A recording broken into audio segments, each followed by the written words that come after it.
Así que nada, buenos días, buenas tardes, bienvenidos un día más al canal de Importalia.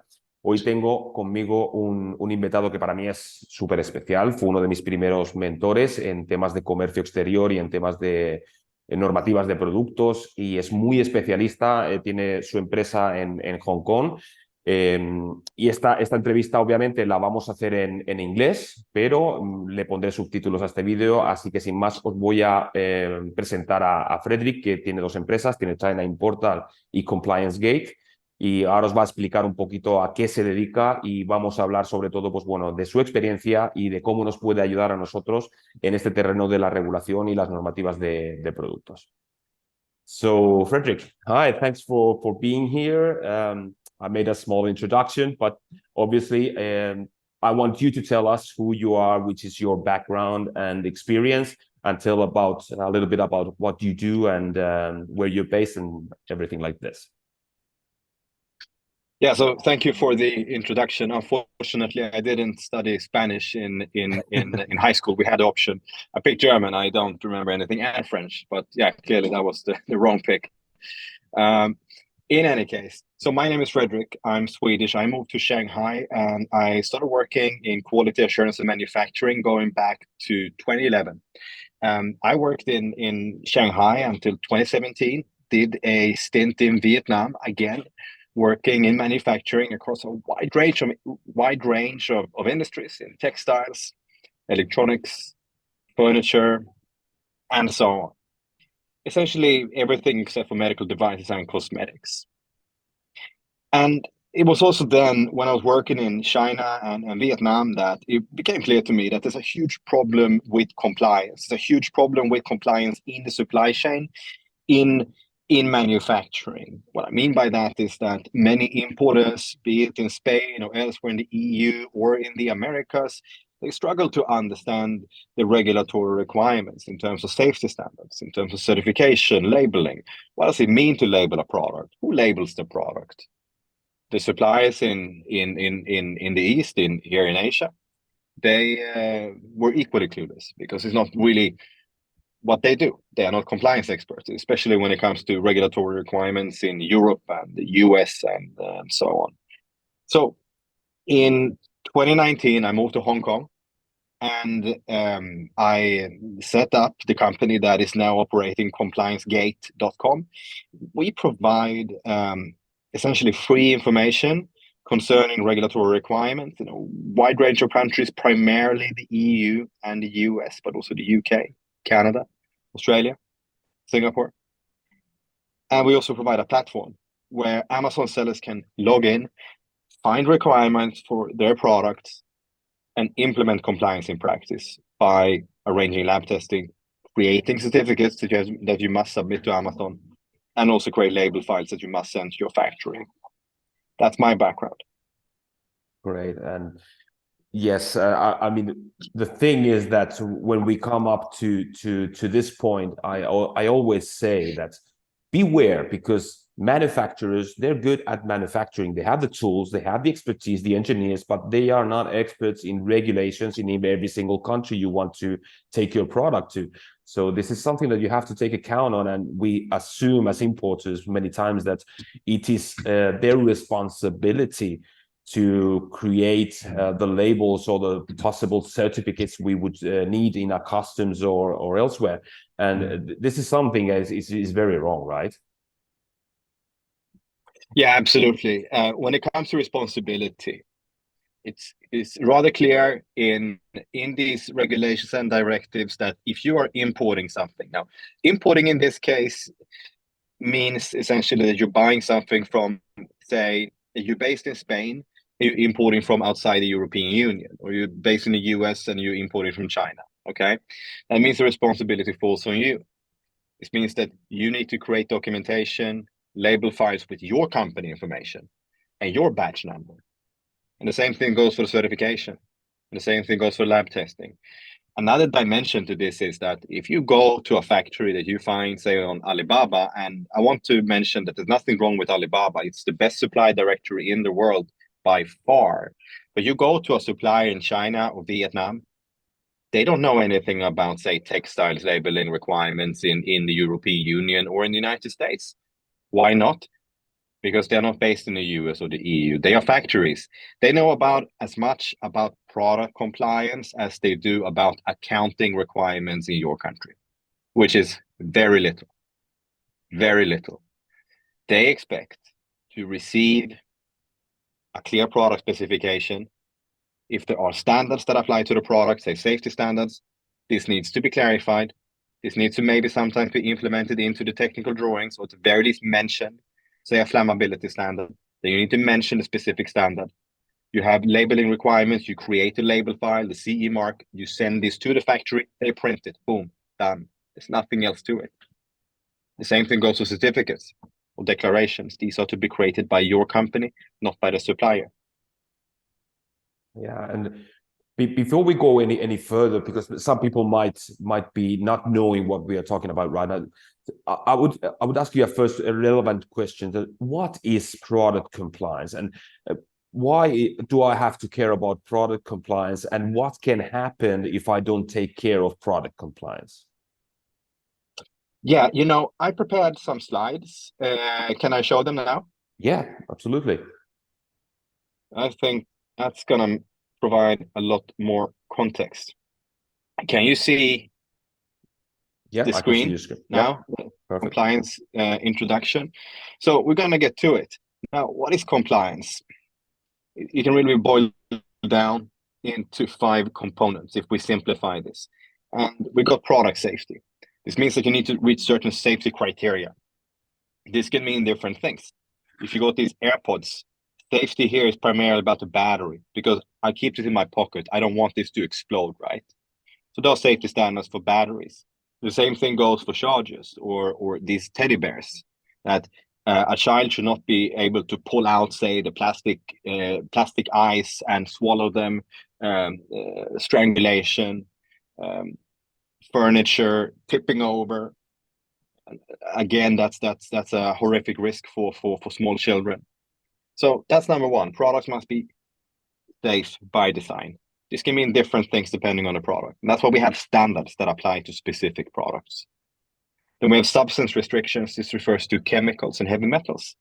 This can refer to chemicals in textiles. This can refer to chemicals in plastics or in electronics. Lab testing. This is a matter of, okay, I want to get this tested. I want to check if the battery is safe, and I want to see if it contains certain risky chemicals. I send this to a lab, and they scratch this off and they analyze and they verify. Is it safe from a product safety perspective? Meaning, is the battery safe in this case? And B, does it contain restricted substances? So it's really about verifying that point A and point B are fulfilled. Then we got certification. Certification is essentially about, okay, I've tested this one. I need to issue a declaration stating that my company hereby declares that these AirPods are compliant with this standard and it doesn't contain these substances, and it was manufactured in May 2023. This is very simplified. But that's the point of certification. It's sort of as a statement. And the thing is that, yeah, even for the AirPods, there is a declaration or certificate somewhere in the world. Apple has created that, of course. Finally, we have labeling requirements. And once again, I'm going to use this as an example. I'm not sure if you can see it, but they have this little text. Designed by Apple in California, assembled in China. Why? Because they want to inform it's a requirement in the US, country of origin, mandatory in the United States. Second, if I open this, which I won't because then it could interrupt the microphone, but if you open one of these, you're going to see a few other compliance labels. Actually, I'm going to take the risk. Let me see. I'm not sure if you can. Yeah, you can actually see the CE mark and the WE mark. Yeah, you can see the rubbish. These are product labels. Correct. Yeah. And there's a few other. These are product labels. Exactly. So these exist all for a reason. The CE marking is in EU, and then there are different labeling requirements. Now, I bought this in Hong Kong, but they make the same batch for I guess the whole world. But that's really what this comes down to, these 5 components, and this is all around us, everywhere, every day. What's the goal of compliance? Well, you want to ensure that the product is safe and it doesn't contain excessive amounts of restricted substances, because these are substances that cause cancer, infertility, hormonal imbalances. This is, if you look now on cancer rates and fertility rates in the world, you look at the trends in the last 50 years, it's not looking good, I can tell you that much without going into detail. And of course, domestic accidents with batteries exploding and so on. So this is why these regulations exist. Yeah, I mean, everybody can remember the case of Samsung with their MoFine model. And then there was like a protocol in airplanes when you travel, and if you had this model and that model, you have to inform the crew, and all this comes from these kind of things. Exactly. So something with the battery. So that's really step one. That it's really about that the product must, by design, physically, chemically speaking, be safe. The second part is that it's not enough to just say that, yeah, I promise that these AirPods, this is safe. I guarantee you. I promise you. It's of course not like that. This is why documentation is needed. It must be certified. You may need a test report, stuff like that. Okay, that's the paper trail of compliance, and 3 labeling requirements. That's what I just showed you. And the question is, what is in it for you as a seller? Why should you care? Because the consequences are very, very dire. And I imagine many of you are Amazon sellers. And in that case, you may have already dealt with compliance requests, but the risk you're facing is fines, sales bans, recalls. A recall is essentially that if something happens, let's say that these would start exploding in people's pockets, the regulators would then go out to Apple and say, okay, you got to do a recall. You got to take this batch back. And I'm sure that you can see the batch number. This Apple would then ask, okay, what's the batch number? And they would likely be able to track this down because they are so efficient, right? They would likely be able to track this down to a specific batch of these AirPods, and at least send out some kind of message saying that, okay, if you bought these at this or you're using these, then you can send them back for replacement. That's likely how they would deal with it. The difference between you and Apple is that Apple is worth a few $100 billion. So if you face a recall as a startup company, that can be the end. It's could be a disaster because you either have to pay them back, at the very least, if you're really lucky, you only have to replace the product, but expensive. And 4, marketplace removals. Amazon comes in, they ask you, okay, I want to see a test report. We want to see packaging label photocopies. We want to see this and that document. And you got 30 days, and until then you can't sell anything. And 30 days up, you're removed. So I mean, that's what in it for you. It's it happens. It happens. It happens a lot. I'm going to get into detail. Yeah, I was in a conference a few weeks ago, and we were kind of like talking about this, that this is not as cool and as well known as the latest application of the GPT chat or the latest trending up there. But you and I that have worked together with companies and so on, I've got cases that are very nasty, and this puzzle, if you don't take care of it, it breaks up companies. It takes you to bankruptcy and gives you such a big headache that you just can't get out of it if you haven't worked on labeling and requirements and so on. Yeah, absolutely. The stakes are really high. And another thing I also want to underline is that compliance requirements are not unique to, not concentrated to say only cosmetics or medical devices, but can be applied to essentially everything. And I think the best way to demonstrate this is by looking at a few real life examples here to give you context. And I think, as mentioned, these examples that you may already be able to relate to. For example, electrical fires and exploding battery. That's really nasty. Suffocation due to small parts, detached parts. That's for toys. Also horrific consequences. Kitchen utensils. that may contain high amounts of lead and cadmium that has an impact on the brain. Just a side note, if you look at statistics from when they were adding a lot of lead into gasoline, you can see how the crime rate in the 60s and 70s, when the children that they have been exposed to this, when they grow up, the crime rate had absolutely exploded. And this is a trend, where the quantity of lead in the environment and the crime rate was basically going hand in hand with like a 20-year delay or something. So yeah, it's these heavy metals, really, really nasty.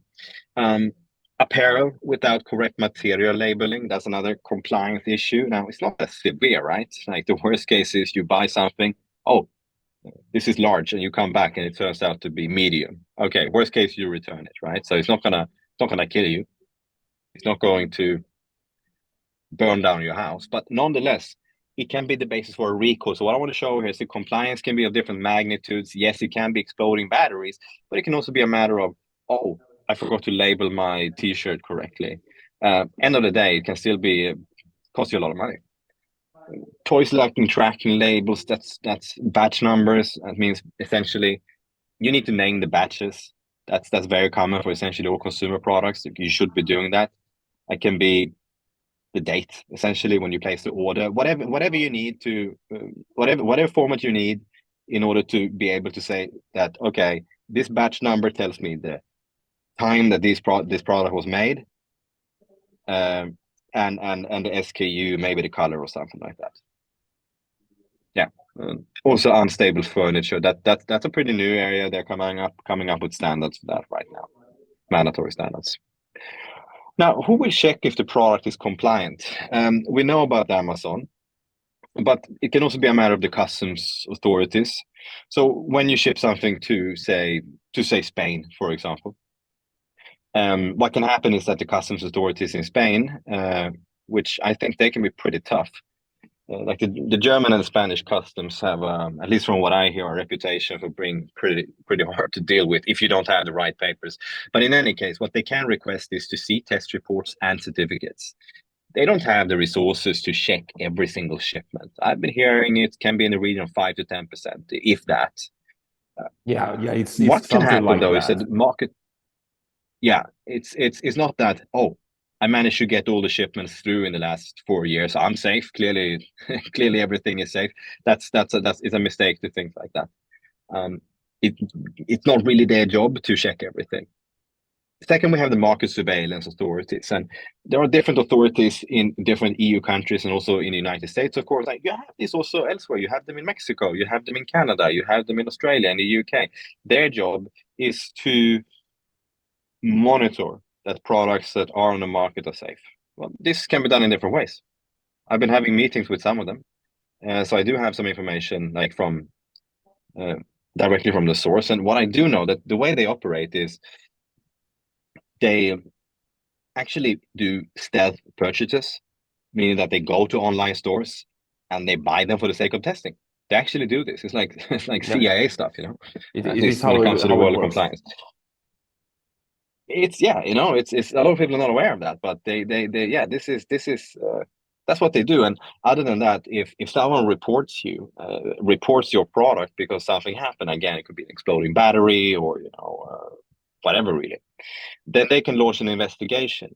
Why it's important to mention these is because these authorities can take action not at the time of entry, which is the case with point one, but they can take action against you and your business 6 months down the line, 2 years down the line. In the case of So Spain, it that's could the be reason. 5 years down the line. Wow. The That's responsibility, impressive. and Yeah. now with the new approach of European directives, it doesn't go so far in terms of market surveillance, but you have to keep your technical documentation, certificates, and labeling samples and so on for 10 years after the last batch is sold. Yeah, that's a long time in this world. Yeah, and you don't want to get caught having sold non-compliant products for 5 years. I don't even. It spooks me to even think about the consequences for something like that. And then 3, Amazon. So Amazon is really efficient. They're really efficient at screening products. And the way they do this is that, well, there are two ways really. They can request compliance documents as you're listing a new product, and I understand that's becoming more standardized, but they can also come at a much later point.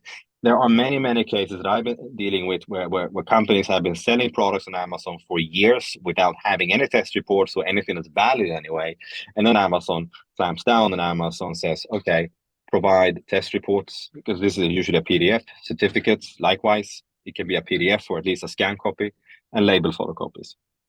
These are the three things they usually request, and they give you a deadline to provide it. So yeah, this is what you're looking at.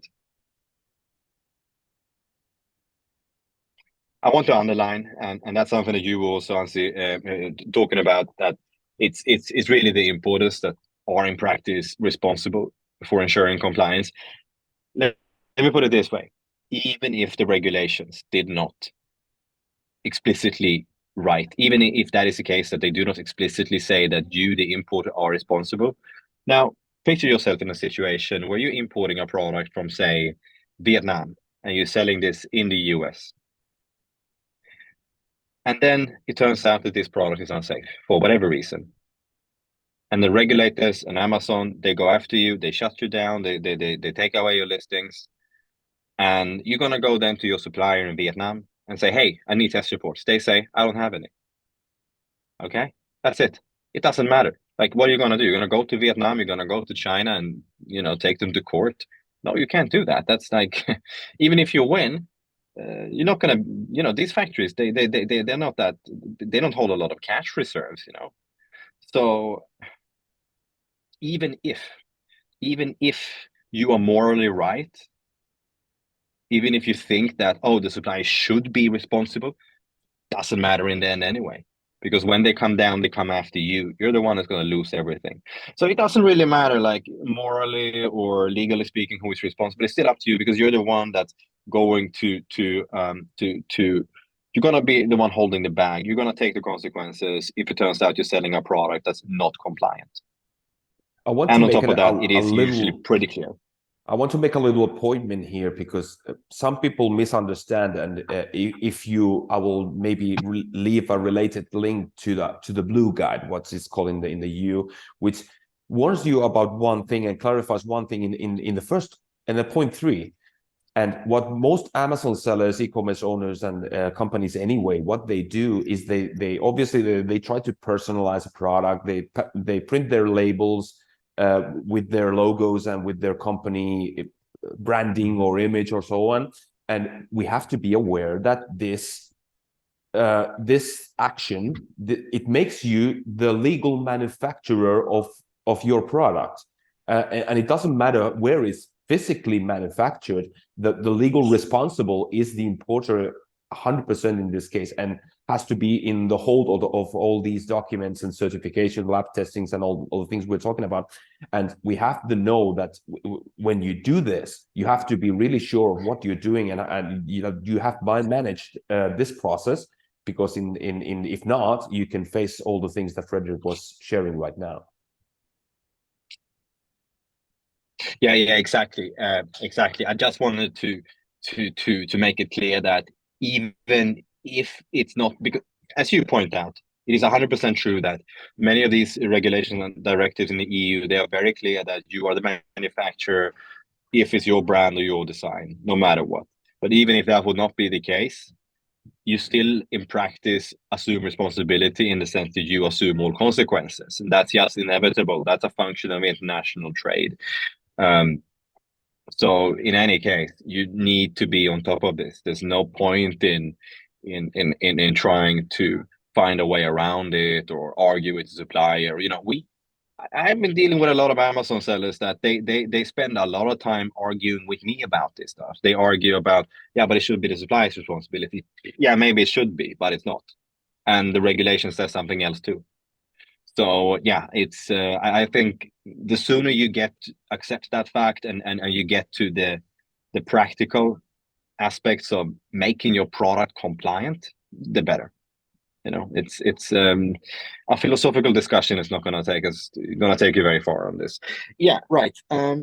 let's look at a few real-life regulations here. And now we really come back to what I discussed in the beginning of this slide, and that's different parts of compliance. So we look at this regulation, CPSAA. That's in the US. It applies to children's products. That's 12 years or younger, and it's quite extensive in the sense that it requires certification, it requires labeling, and it requires lab testing. Okay. Toy Safety Directive, as for toys, not children's products as a whole, but just for toys. Okay, so you see a difference here in scope, but it's essentially it's very similar in the sense that it requires certification or declaration, to be specific, labeling, and also testing. Then we have another regulation, that's country of origin marking, which I was on about when I was showing you this one. And this is a labeling requirement, so there's no lab testing involved here, but they can request a certificate if they want you to prove the country of origin. Then we have REACH. This restricts chemicals in all consumer products. There's no real certification, there's no real labeling involved.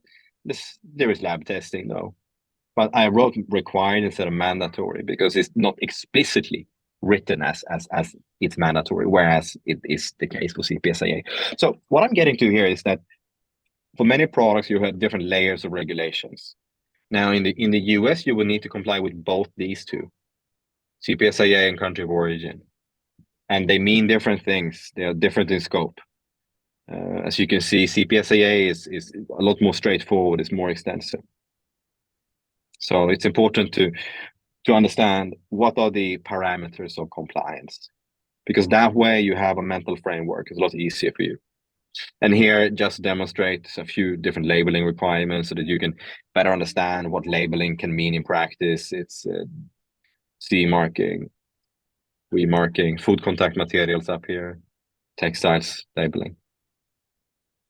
So yeah, that's because end of the day, what it really comes down to is the compliance procedure, confirm requirements, step one, create certificates or declarations, create labels, and book lab testing. And again, step one is by far the most difficult and time consuming and important, because that is what tells us what certificates do I need or declarations, or what labels do I need, and what kind of testing do I need. So yeah, this is really 75-80% of the entire procedure is step one. Yeah, we will have to be aware that complying with a product certification is not a single paper. You have to understand that it's a process that somehow demonstrates that you have gone through an evaluation of conformity, and this is a whole procedure, and it's not just to issue one simple document, and it could be subjected to several regulations. I mean, in the case of, for example, electronics, we have low voltage, we have electromagnetic compatibility, we have ROS, we have several directives that simultaneously affect to a single product. So yeah, you have to really know that the first time is researching for product regulations, directives, and applicable standards can be a headache, because if you go to the public resources available, and it's public domain information, you can go to the European Union website, for example, but you can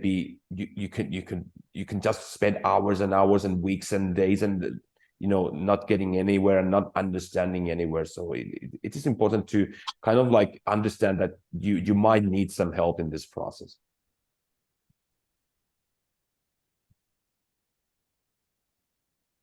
Yeah, so that was the presentation that I had now. Should we get back to the questions? Well, I mean, yeah, the question, I think we answered the main question, so that people understand that what is the compliance, what is this world, because it's a complete world, and it's an initial importing process step. I mean, before doing anything, you should at least get yourself informed of what kind of regulations, because I always say that every single product has some kind of requirement, directive, regulation affecting to that product. It doesn't matter how simple or how low in the risk category it is, there's always some kind of requirement. So it is your responsibility as an importer to make sure that you or your supplier are complying with these requirements. And they are kind of like, not kind of like, they're mandatory. I mean, somebody could check you, and the consequences can be really nasty. I think this was the main point for me, and we talked about what happens if you don't pay attention to this, and most people are not even aware that there is a whole regulatory world on when it comes up to products. And this is something that I've been dedicating a lot of time and resources to really launch this to the world, that hey, it's not only a matter of buying and selling. And as I say, you know, when it comes to national trade, it's very simple. You buy a product, you sell a product, and you make your invoice, and that's it. But when it comes to international trade, when it comes to import and export, there's a lot of things you have to take care about, and a lot more complication in supplier management and supply chain management and regulations. All this comes into picture. So I think we have the great picture. I don't know if there will be maybe questions after this video, and I would send them to you and so on. But the thing is, so now I understand that I've got to do things. I can maybe think, and I might be a little bit aware that this might not be so easy as I thought. So what do we do now? How can we? Because I know that dedicated consultants are very expensive. I pay a lot of money every year because I'm in medical devices, as I know, because I even did an article in your blog for that. And I am in the quite top of the most demanding certification what you can get in the European market. But assuming that I'm in apparels, textiles, electronics, and a little bit, and I just found out that, okay, there is something that applies, and I haven't paid attention to this. What do I do now? How is the easiest way? How can you help with Compliance Gate to us? And if you could, you know, share kind of like a brief introduction of what do you do, and how do you help importers and Amazon sellers and so on to take action on this parcel? Yeah, glad you asked, because it just so happens that I have the platform right up here and ready to share it. So I think I'm going to share my screen again, and I think even if you're not interested in our platform, which by the way you can find out more about on compliancegate.com. If you share that link to them, you know, just compliancegate.com, and let's say I'm selling these products, right? Let's just imagine that I'm selling this watch, just to come up with something. And this is my little library here. And the first thing I need to do is to identify the compliance requirements. Now I already have a list here, so I need to delete this one. But yeah, the first step is to identify regulatory requirements. I select the EU, and then I need to select different modules. Let's say I'm selling electronic toys, then I need to select both of these, because electronic regulations plus toy regulations is what I must take into consideration. Then go down here. Okay, yeah, we got watches, and it comes with packaging. Right, let's try to classify this now. It's a quartz watch. It comes with a battery, no lithium battery, leather. Yeah, let's say it's a leather strap.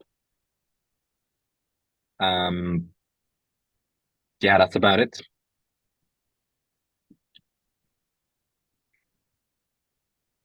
It's now generating a compliance requirements list. And, you know, if you do this research on your own, it might take 8 to 15 hours just to compile, you know, a pretty basic requirements list. Now, what we have here on the left is an overview of, okay, these are the different packaging regulations, and explains to me, all right, what do I need to do? What are the requirements here?